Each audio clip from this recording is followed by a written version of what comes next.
The San Jose Sharks win two in a row. Oh boy. And they take down the LA Kings. Even better. Why not? It's time to enjoy part of the 2021 season right now on Teal Town After Dark.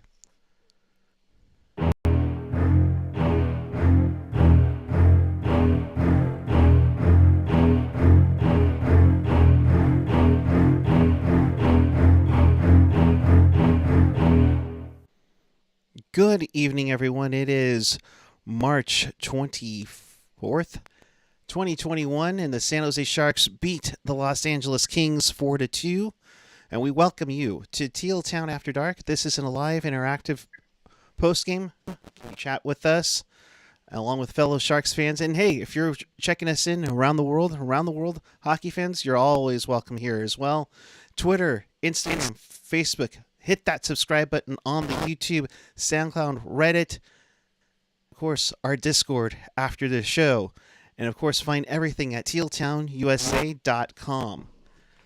I am Erik Kuhre, and because my co-host is probably one of the snazziest dressers around, had to make sure I stepped up my game as well. Chelena Goldman, as always, looking sharp. How are you, my dear? I'm doing wonderful. I love your jacket. I love that you dressed up for the occasion. Hey, big fan. I love it. You take it to one level, we gotta take it to the next level. All right, that's all I'm saying. Let's not get to tuxedos on the next time we get together. All right. I do have a tux. We could rock tuxes at some point. Oh we no. We could go straight tux. I have a couple suits that have not been worn because, there weren't games to go to for so long. Yeah, that's a tough part. It's one of those things that I can't wait to get back to the tank. I hear you. I'm not gonna lie, I do like being able to do, to rock, a comfy band tee right under the jacket. I am a big fan. We are rocking the Metallica 2008 concert tee tonight. Nice. From when I saw them in Oakland many moons ago. Very nice. Now it just makes me wish I had the Metallica Sharks night or something going with tonight. That was so fun. Yeah, that was a blast. Such a fun. I was still writing for Bay Area Sports Guy at the time, and he let me write just the most. I nerded out so hard and just wrote the most Metallica themed game recap on the planet. And bless him for letting me do it. That was probably one of the most fun things I wrote when I wrote for him. And I remind him of it regularly. I'm like, thank you so much for letting me do that. You are more than welcome to do whatever you want. You just rock what you rock, and we'll go with it. So, the Sharks had won on Monday night over LA 2-1. Donato got the game-winning goal here. On this one, the Sharks trying to go for two in a row for the second time season. And of course, the national games. So we're kind of your exclusive one. We apologize for Brody not being here. Sometimes he'll be here on occasion, but you got the next best thing, which is us, or even better for that matter, because we tell it like it is. There you go. Robbie Galasso checking in from Australia. Go Sharkies, baby. I love it. Aww. Nice. That's right. I love it. Hello to Australia. I love it. We reach our worldwide reach. Is just amazing. So thank you very much, Jordan Furtado, who made a big splash the other night. We appreciate you as well. And of course, Felix saying didn't think we'd get snazzy dress Puckeye tonight. Oh, I'm sorry. Chelena's here. I gotta take my game to the next level. So let's get at it going on in the first period. A period to me, Chelena, LA dominated. They outshot them 13-6, and for a time, I think like over 13 minutes in, they only had 2 shots on goal. Yeah, it was 10-2 at one point, which is not a good look. The Sharks still had a good pace, I thought, in that first period. They didn't look too terribly hemmed in their own zone.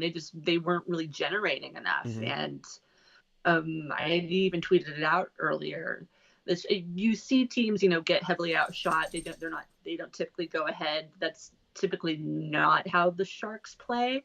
They're a team that has to be generating that offense. By the end of the game, they kind of crept back in. But that's 2 games in a row where, Martin Jones faced over 40 shots, and yes, he got the win in both, but I don't think that's a trend they should keep going.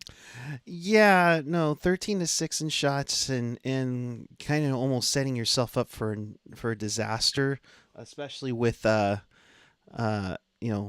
granted, Martin Jones came into this game only allowing 3 goals in the last 3 games. So that's always good to see. And he held the fort down, especially with, 2 penalties from San Jose. Sorensen, a puck over glass. Again, one of those frustrating penalties. Along with of course they stop hella dudes on the ice because they knew you were coming on. Such a bummer. All right. Oh, well, save it for another day. Yes. But that was a penalty. That was a penalty where the Sharks could have completely become unraveled, and they didn't. And we've seen that, in previous games where, frustrating penalty like that, winds up in the back of their net, and then they're playing catch up the rest of the game. They didn't let that happen. So there was a positive on that, and they didn't give up a power play goal this entire series. So that's definitely a plus. I think that's very good. Should they be okay with with somebody going into the box that early in the game? No, but they did they did clean it up, and another good performance from Jones, of course. Yeah, I believe after tonight his save percentage is over 900 on the year. So it's finally over 900. Yeah. I don't remember the last over 900. I really don't. I almost want to say it was like in the middle of 2016, 17 or something like that. I was going to go 2018. 2018? But that might be nice. Yeah, I'd have to look at that. Of course, some people are in the chat are celebrating. Of course, Mario are saying Martin Jones trying out for the Kraken. I'm not sure if we'll go that far. But, hey, if they want to take that, go for it, And you mentioned the PK. It's gotten better over the last month. They were like at 24th, and now they're kind of in the middle of the pack at like 15th, if I'm not mistaken. They're 15th. Yeah, they're at 15th right now, and that's huge. That's, again, you don't want to be going to the box early and often, but the fact that they have cleaned it up, and having good goaltending in there also helps. So yeah, maybe like to see it get a little bit better, but yeah, I have, again, like through this series, being able to keep the power play at bay, I think was great.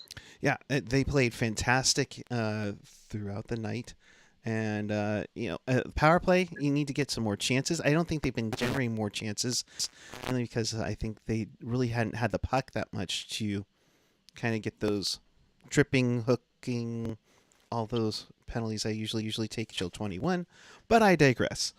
The second period, the guys started getting their feet moving a little bit. I don't know if there was a wake up call in the room or anything, but then that speed that Gambrell and Sorensen and Balcers had led to that first goal to make it 1-0.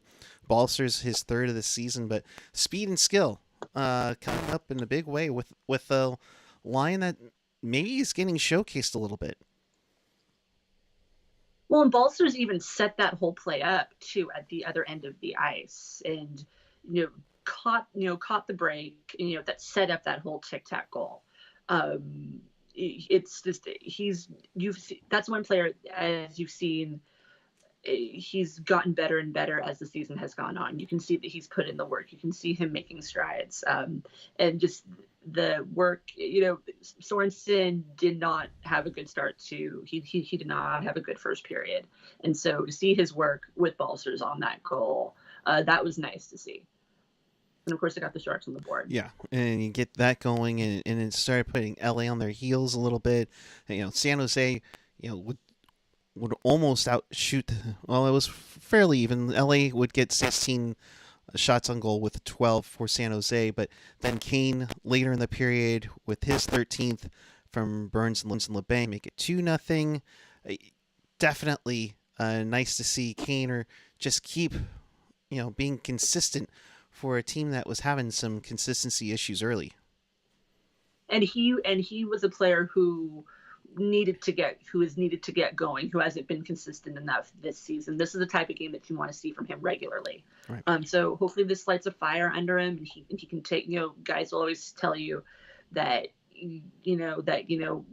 momentum doesn't carry from one game to the other, but players can get on a streak and start feeling good and generate. And I would like to see that from Kane. Like, this is, they need him to play like this, especially in this lower stretch of the season. Yeah, and with that, it can be. I don't know if anything happens in the off season. I mean, showcasing him potentially, that could be the case. Yes, he's with everything going on with him, it's a possibility. But I mean, Kane, keep doing what you're doing, bud. I mean, you're doing fantastic with his 13th. He would later get his 14th early in the third. Of course, just a little bit of a tip in by Iafallo before the period would end in the second to make it 2-1 after 40. I can't blame Jones on that one. I just think it was just a nice, quick little tip that I don't think he could get his glove side on. Iafallo's really good, and he'd been grinding at Jones that in. I was kicking myself because I tweeted something out about Jones having Iafallo's number, and then of course that gets swatted down just a couple minutes later. But that was a good goal for LA. That I think the biggest concern was, okay, well, does that turn the tide going into the third period? How interesting is this third period going to get? And San Jose responded very quickly by being like, no, we're not going to give them room to tie this up and make it interesting. So get Kane and Hertl getting the goals right off the bat in the third, I think was essential for them getting the win. Right. And with them taking as many shots as LA did, 44 on the night tonight, we're starting to get the comments coming in from the locker room. Jordan, by the way, super chat donation. Thank you very much. Of course, super chat donations go help support our wardrobes. I'm kidding. Help support the show. We wish, right? Teaser, we are gonna sneak in, stop it, I believe. Hey, I like the optimism.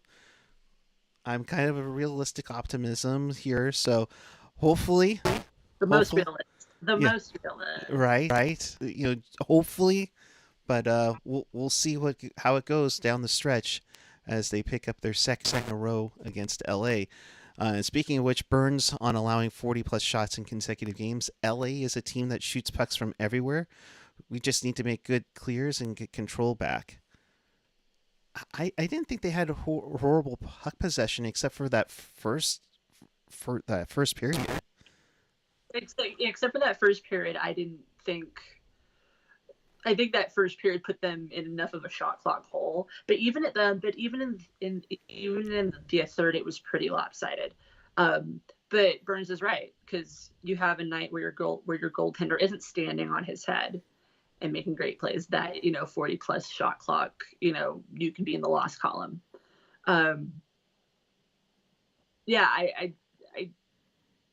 I thought it looked more even after that first period too. I agree, but at the same time, he has a point. You got to be better about getting the puck out of your own zone if that's the case. Yeah, I mean, he would let in one more. Jones would let in one more from Adrian Kempe, who's been, terrific for Los Angeles this season. He got his 12th. But the thing is that the Sharks in the past have always let those late goals, and especially those early goals, the first 5-minute goals, always come in and just hurt them, and they're just in a psychological rut. And this time they didn't. They come out, not even a half a minute in. Kane gets his 14th, and then not so long after that, Tomas Hertl gets his speed going from Vlasic and Šimik to, basically make it 4-1. That kind of was the nail in the coffin until Kempe stopped the bleeding there. But how do you like that response early on in the third to just kind of no, you're not you're not going to take this over like past teams.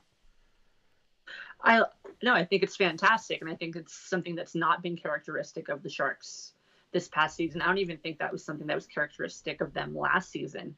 And point you just made, they've had this habit of letting a goal in from in the first couple of minutes, or letting a really crucial goal in the last couple of minutes of regulation. That's been a Martin Jones problem.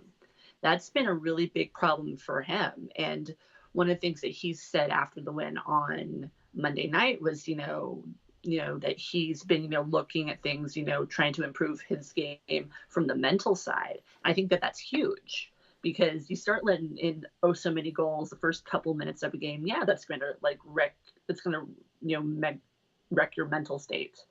And so, yes, it is a group thing about letting goals in early, letting a tying goal in late, such and such. But a lot of that also has to do with Jones. I think it's really important that Bugner, Bob Bugner kind of has a bit of a goalie tandem right now. Like he, if Jones stays good, if if Dubnyk keeps doing what he's doing, I think that benefits the team so much more, as opposed to where we've seen just going back to Jones night after night where he's not doing well. And if Jones is better from, kind of a cerebral standpoint, I think, or, even if Dubnyk is, I think that benefits the rest of the team that plays in front of him. Yeah. And Bugner mentions that it's the best I've seen Jones play in a long, long time. He's Yeah. square, reading the play and fighting in there. I also seem like he's kind of like being just a little more aggressive, a bit, coming out a little bit more. It reminds me a little more. I remember when he was first on the team in 2016. He played a more aggressive game. I know he got hurt at some point. I think that took a little out of him. But yeah, I do agree with that, and that could be sitting out enough games to be like, oh wow, I really need to tighten things up. I really need to do such and such and such and such to make my game better. So yeah, I do think he has a bit more of an edge right now, which I think is important, because this is a team that's down in the standings but doesn't want to give up yet. So you need to have that edge from all of your players, including your goaltender. Right. Another donation from Jordan. The fact that Jones was so calm and tracking the puck well. We have a nice soft schedule coming up. We can put some pressure on. Um, you are now 7 points out of the fourth spot. You can quite conceivably say, Chelena, that while they were 0-3-1 last week with Vegas and St. Louis, all four were for the most part, maybe the exception of last Saturday against the Blues, winnable games for this team. And unfortunately, because they fell apart in the end, they're in that predicament. They could be right in the thick of it if they had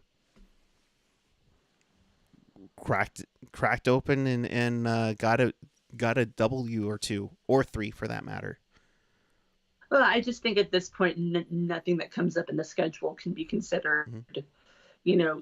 Easy, because that's when the team gets back on their heels and doesn't do well. If they do think that they're going to make some kind of a push to end this season, no team's a gimme, no team's an easy win. It doesn't matter who you're going up against. They have Arizona coming up. Don't sit back just because it's the Coyotes. Right. It's you gotta, especially if you're going up against Minnesota after that, who's been ridiculous. So I think they're in a position where, and they were kind of in this position earlier in the season too. No game is a gimme for them. At least I don't think. No, there aren't any gimme games. I'm not even going to say even Anaheim, because they've had their moments with the Ducks. Right. In LA, they've shown that they can play with them as well.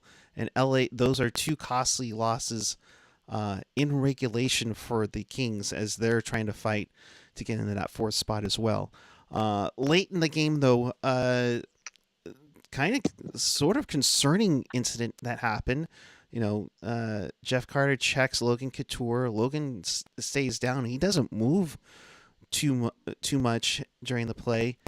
And I was quickly to check that maybe it was a butt end that Jeff Carter got on him. What did you see? Yeah.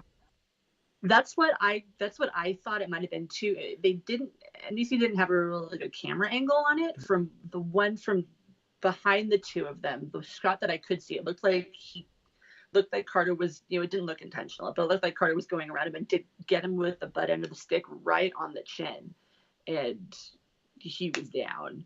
But when they did a close up of him, he also looked a little dazed. So he's probably going into concussion protocol. Make sure that wasn't a super gnarly jaw hit. Yeah. Yeah, that was kind of the impression that was, again, didn't have a great camera angle, but it did look like the end of the stick got him on the chin. Yeah. I don't know why I'm getting a crackle sound. I apologize. Hopefully, that'll be rectified shortly as my audio decides to just have grand old time as always here. So my apologies for the audio here. One thing that Bugner said post game, we'll have to wait and see. It looked a little high to me. Couture said he thought it was a button. He's still a little shaken up. So a little concerning. Of course, it was late in the game, though, for that matter. So we may not have an update till tomorrow unless they get on the early on the comment and get on the flight to Glendale for their next back to back in the desert. So Kaner also commented in this with Couture looked okay in the room, which is a good sign. Hopefully he's okay to go on Friday. So, but as we said, it seemed like they were playing a little bit faster. Kane was saying the same thing, that they were moving the puck quickly and transitioning fast. It's almost like it's trying to find a balance of having that little grit when Curtis Gabriel's in the lineup, but also having the speed and the skill to be dominant offensively. Well, that was kind of something that we were talking earlier. Even when they were behind on the shot clock in that first period, I thought that they were playing really fast. This was a really speedy game. It had the whole game had a great pace to it. Not just when they were when the Sharks were rattling off those goals in the third period. I did like seeing that speed aspect in their game. A lot of times they can't keep that up for a full 60 minutes, and this was a game where I did think that they looked fast the entire time. And yeah, like Ken said, that's something that they're going to need going forward. If they're able to continue that and let that roll over, that'll be incredibly beneficial. Yeah. I felt really good to wanted to get a bump early and get into it. And of course, Balsers did. I liked Balsers with Gambrell. They definitely brought the speed. I also like the effort. When was it? I think it was in the first period that Anderson Dolan took that hooking call. It was a little nothing to do of just sending the puck back, and just that little spurt that Gambrell had with the speed created a scoring chance, and he got hooked up to set up a power play. You gotta like the effort there a little bit more. Yeah, I want to see more of that, though. This is kind of the stuff that I've wanted to see from Gambrell since last season. I want to see that consistently from the kid. He has that speed, but it could just be so in his head about not finding the back of the net that other things are falling by the wayside. But I liked that play by him. That was a smart play, and I think that helped give the Sharks more momentum. Right. And something that they need to work on and kind of figure out this lineup. You're not kind of smoothing over with Gabriel or whatnot. I mean, granted, I get you're trying to match lineup on lineup, and maybe LA's a little more skilled. Then again, maybe they needed to calm down everybody after the fines that were submitted after that questionable cross check, and apparently, I mean, I didn't know that you could be on double secret probation outside of Animal House, but apparently the Sharks are for the next year for that, which I find weird, but I digress. So Sharks announced that tomorrow's an off day, so they'll and get to enjoy the win and relax, and then get on the flight to Arizona. You get 2 wins in a row. You get them against LA, which honestly not one of the top 3 in the division here. What do you take from it? And what do you take as you head to Arizona? You do have some momentum going for you. You do have Martin Jones, who's only allowed 5 goals in the last 4 games. His save percentage is now over 900. Uh, it seems like there's a little bit building up here. No, I don't think that the wins against LA should be should be taken lightly. No, they're not that far up in the standings, but they're a good team, and they've shown this season. They went on a pretty good winning streak there for a while, and you can see they're kind of, I don't remember who had tweeted this, but it is true that the Kings are kind of doing right now what the Sharks want to be doing, where that gap between their established veterans and their young guys, that gap is getting smaller and smaller and smaller, and they're becoming a more cohesive group. You're seeing rebounds from their veteran guys. You're seeing their younger guys step up.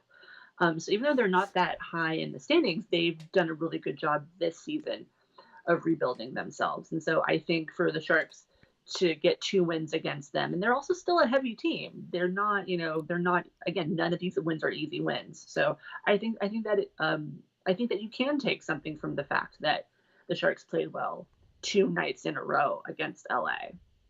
I don't think I don't think that's something to be taken lightly. No, like you can, like the butt when they put on Colorado, earlier in the month. You need to use that as a momentum builder. I thought they used that to with the Anaheim games. Yeah, like I said, they were in it for those 4 games against Vegas and St. Louis, but they kind of fell apart after that. They need to, like you said, they need to be consistent with their skill and their play, and they can maybe do things, but Yeah, it's the consistency that's going to kill them in the long run. So I think we said that the last time I was on. They've been consistently inconsistent, and yes, that's not something you ever want to say. But ever you never want to hear that. It's never good. right. So apparently Couture has said that the butt end of the stick got him in the face.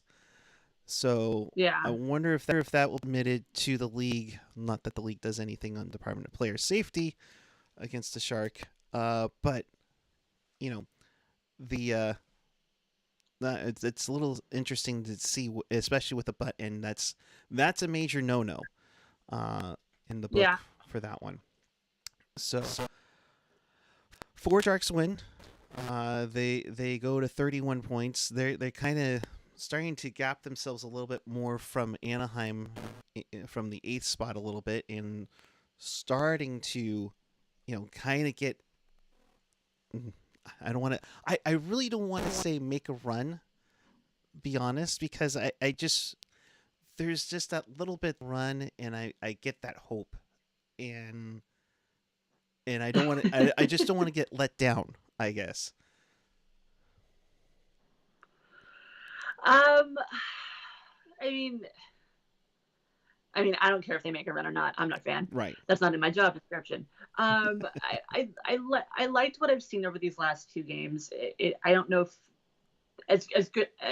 Again, even though I said before, you can't take these wins lightly. That is a good thing. That being said, I don't know if just these 2 wins are enough to say that they're making a run.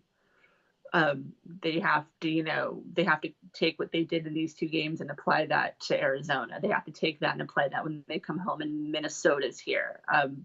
You got to get more than 2 wins in a row to go on a run. And that doesn't matter what point in the season you're in. So always I usually agree with you. You are the smart one of the two on here for sure. I'm You're allowed to disagree with me. You no can no disagree. no. Yeah, that's true. But I mean, you absolutely make some great points because again, it's like I want them. Obviously, I want them to have the big shiny thing. That's not going to happen this year. But show some signs that you're improving. That's the big key. Loaded question though. What Ooh. oh, can they do a lot at the deadline to get some picks or assets back before April 12th? I mean, I know there's talk about Marcus Sorensen to Calgary for some reason. There's obviously Devin Dubnik's name has come up. Who knows if maybe you can, dare I say, because Martin Jones has played well, if he gets maybe a call for some ridiculous amount. But I mean, is there a lot that the Sharks can really do? And when we talked about this when I was on a couple weeks ago, I made the point, I don't think anybody's safe because they were also in such a big hole. With where they're at right now, I don't know how much they could do.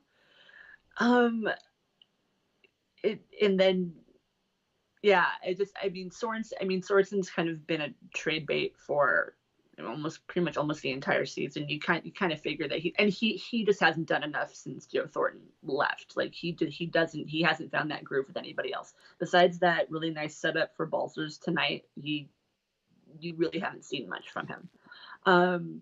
Dubnyk, I have seen that kind of floated around, but if I was the Sharks, I'd be very wary of trading him away, especially because you finally have two goalies that you can work with. There isn't really anybody else out there that, especially if you finally have somebody to light a fire under Martin Jones, why would you mess with that necessarily? Back to your point, I don't know if they can do so much at the trade deadline that would make that big of a difference. This is also going to be a weird trade deadline, as we kind of said before, with the divisions being different than the quarantine, and whether you can get guys in or not, and it's going to be weird as it is. I don't know how much they can really do. They're not typically very splashy at the deadline, anyways. Every couple of years they do something, right? Where I have to write an article at like 11:30 on a Sunday night, but thanks, Gus Nyquist. But but other than I don't really know how much they can do. Maybe get another guy for their bottom six, but I don't see anything super duper crazy going on. I know people are going to be on Marlowe watch, but that's just because that's nothing against the Sharks. That's just because he knows his time's running out to win a cup. Yeah, and I was playing this theory in my head. It's like, do the games count if you're in quarantine? Because I know, like tonight, Patty, is fourth. He has the fourth longest Ironman streak at 885 games tonight. I'm wondering if that plays into it, because my idea would be have him get traded to Toronto, be with Jumbo. He's back with his adopted kids, Mitch and San Ramon native Austin Matthews, and they just ride off in the sunset, win a cup, and they'll bring it back to San Jose on occasion when they want to, and then call it a career. And that's just my wishful theory of anything. If they're not going to do it until they can try to do it together, I don't know. So let's get to the out of town scores, and that's where we'll bring in Kevin Lacy here. Hopefully, we'll see whether or not he is on his Peloton. I heard that he wasn't going to be, but we shall see. I mean, it seems like it's just a fire shoot when this happens. So let's get him added to the call here. Kevin, maybe Bueller. That'd be weird if I inadvertently hit somebody else, though. Right. So I'd laugh. Well, I think it was. I appreciate that. Of course, AJ in the chat also saying you do not disagree with Chelena and live to tell about it. The man knows what he's talking about. Yes, of course. Kevin, are you with us? Maybe not. Hello. There he is. All right, let's get on audio only here. Let's see. No, you're there not. We go. Yes, Hey, I got this. I got just that.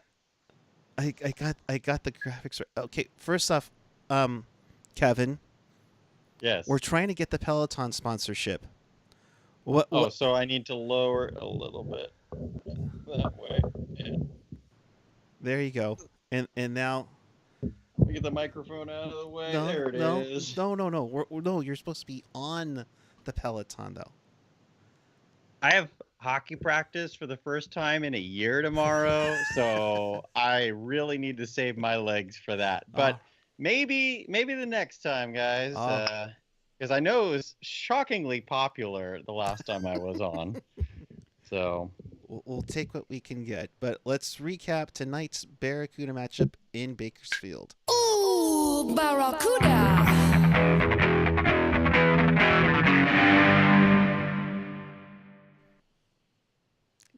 you throw me off with that graphics sometimes. I'm There. sorry. It's production value.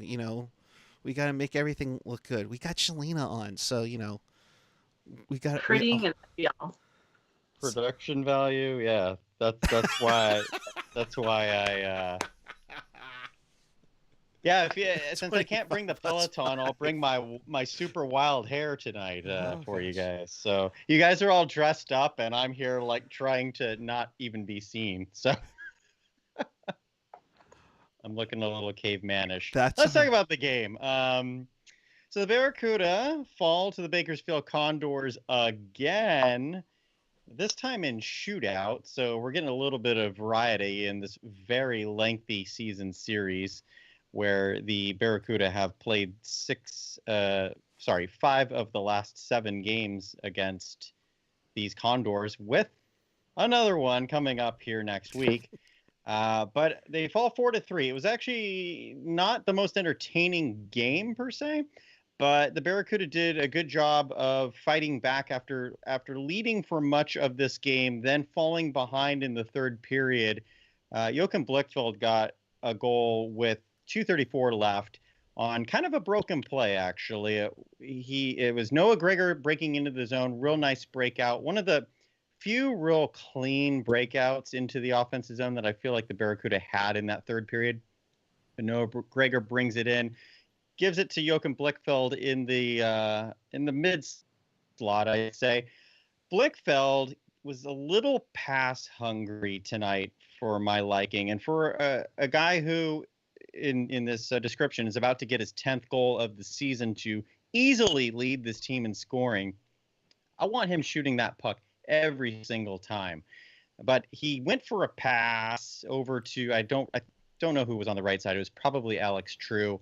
It ended up getting blocked and bounced right onto Blichfeld's stick. And this is why I want him shooting, because in the snap of a finger, Joachim Blichfeld has the reaction time to recognize the puck bounced right off the defender, right back onto his stick, and no wasted motion, shoots it right past Stuart Skinner, who had no chance since he was playing that pass. Tie game at 3 later. Then even with about a minute left, a 2-on-1 with True and Blichfeld.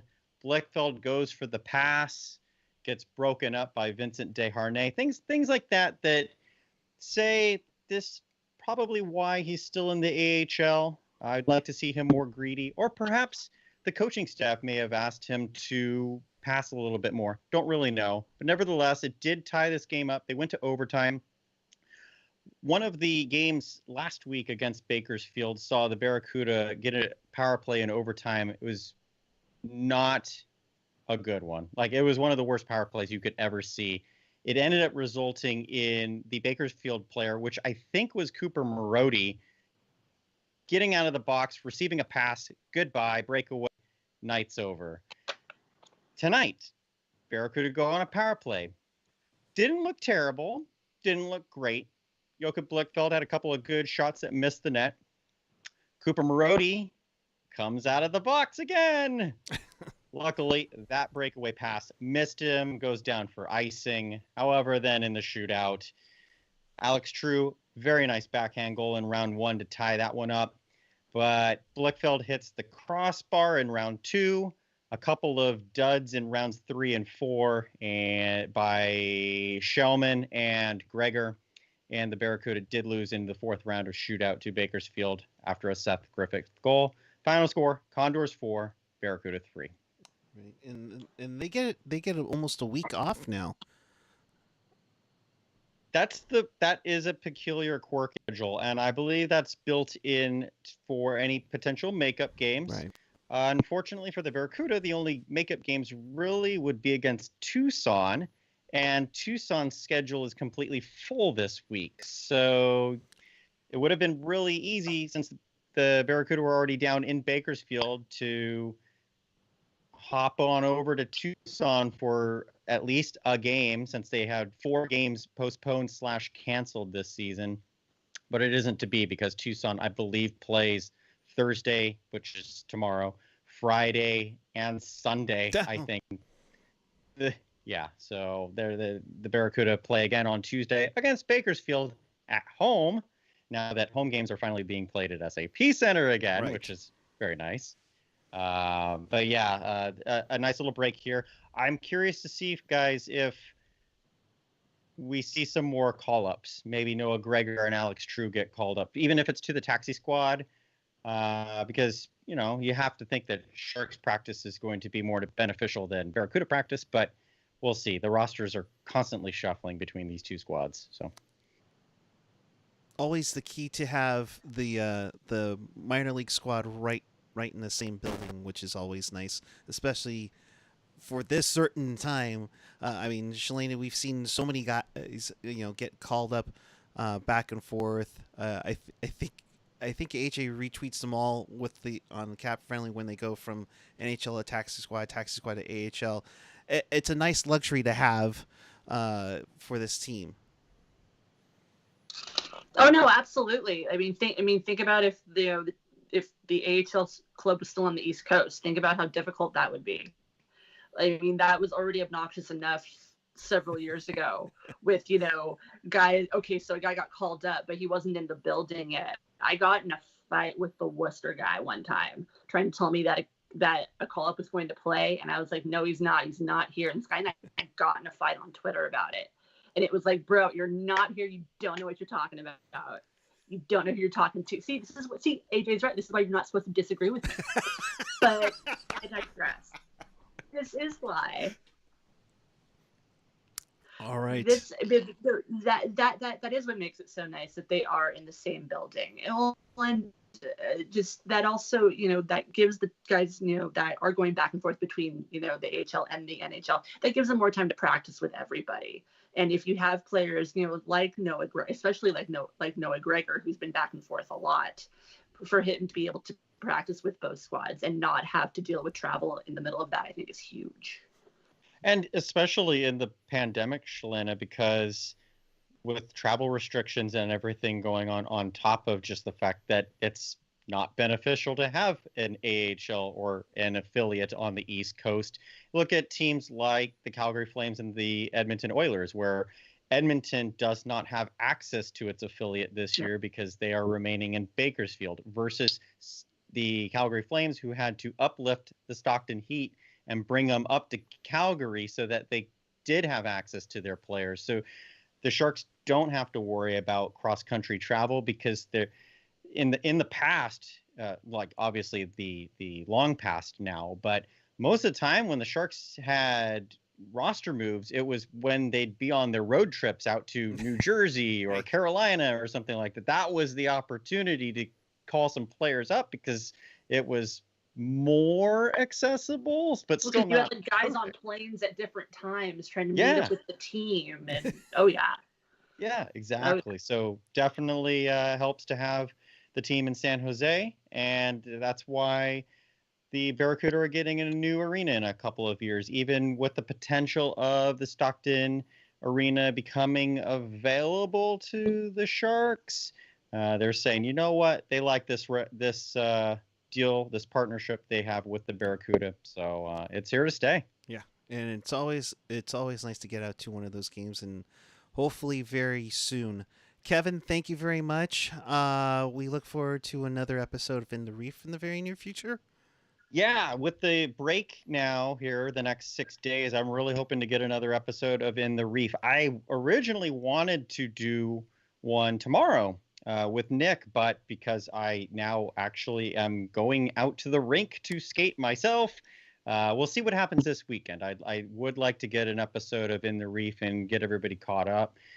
Plus, on our Discord channel, if you haven't joined our Discord channel, please do so. There's a lot of good chatter right every day, pretty much. And recently had a couple of really good questions from Sampolo89, user Sampolo89, in our specific CUDA chat channel. So I hope to ask Nick those questions, and then I can also answer them on air. So send them away. I love to see that. And of course, I'm at Kevin Lacy 22 on Twitter, so you can send them to me or to at Tealtown USA, of course. And I should also mention Ryan Merkley, who was injured over the weekend after a cheap shot to his head by Silver Knights forward Jake Lecision. He did return to the lineup tonight, as did Evan Weinger. Both had upper body injuries, but they both played and looked fine. So Alexei Melnichuk is the only active injured player on the roster. So there you go. Oh, and hopefully he recovers quickly. But I gotta say, literally, you can call Silver Knight an idiot, or as I like to say, Chrome Dome, because of those frickin' chrome helmets that they wear. But I digress. Yeah.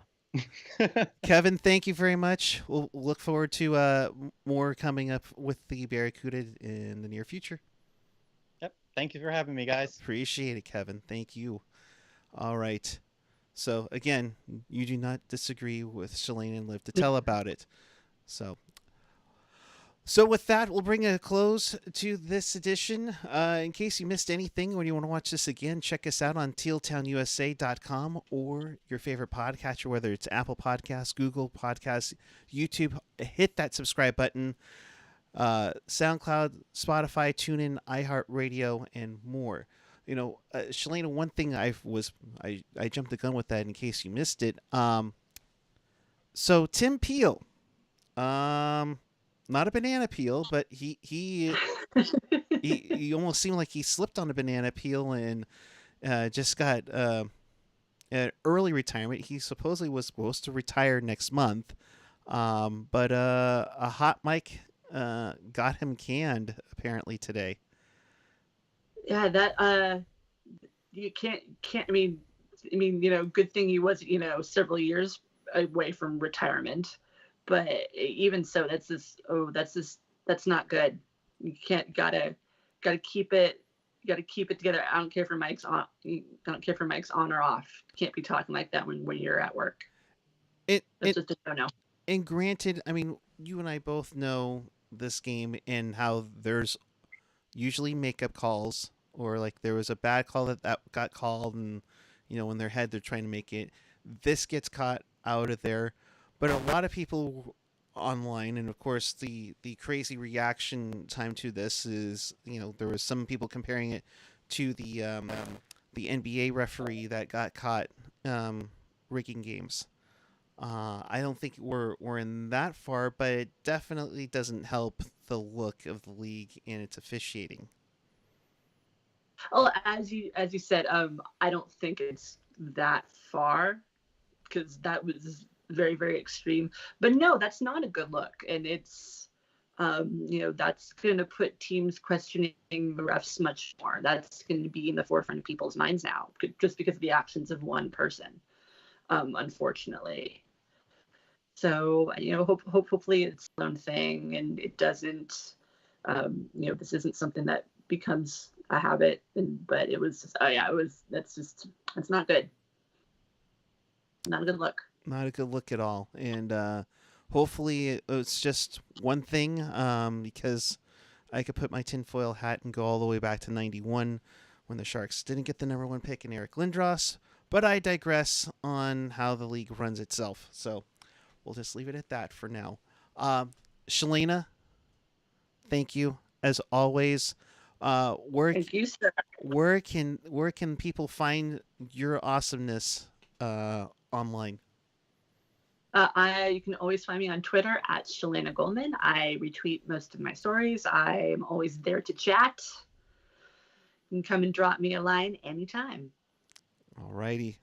I'm at PuckGuy14 on the Twitter and the Instagram. We will be back with you Friday following the Sharks and Desert Dogs. Oh, excuse me. One moment. Okay. Oh, there you go. Pretend that was something other than water.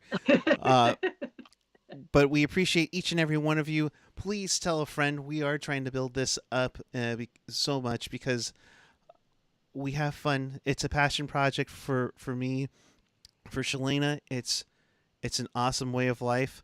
I'm getting some weird keychain password on my thing, so I think it's time for us to go.